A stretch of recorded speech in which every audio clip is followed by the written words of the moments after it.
प्रणम्य शिरसा देवं गौरीपुत्रं विनायकं भक्तावासं स्मरें नित्यम् आयुकामार्थसिद्धये प्रथमं वक्रतुण्डं च एकदन्तं तृतीयं कृष्णपिङ्गाख्यं गजवक्त्रं चतुर्थकं लम्बोदरं पञ्चमं च षष्ठं विकटमेव च सप्तमं विघ्नराजेन्द्रं धूम्रवर्णं तथाष्टमं नवमं भालचन्द्रं च दशमं तु विनायकम् एकादशं तु गणपति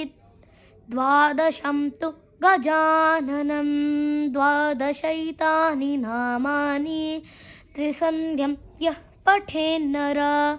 न च विघ्नभयं तस्य सर्वसिद्धिकरं प्रभु विद्यार्थी लभते विद्यां पुत्रार्थ निधनार्थी लभते धनं पुत्रार्थी लभते पुत्रां मोक्षार्थी लभते गतिं जपेत् गणपतिस्तोत्रं षडिर्मासे फलं लभेत् संवत्सरे न सिद्धिं च लभते नात्र संशयः अष्टभ्यो ब्रह्मणेभ्यश्च लिखित्वा यः समर्पये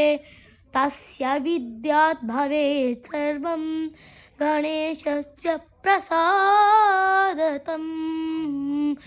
श्रीनारदकृत श्रीसङ्कटनाशन गणेशस्तोत्रं सम्पूर्णम्।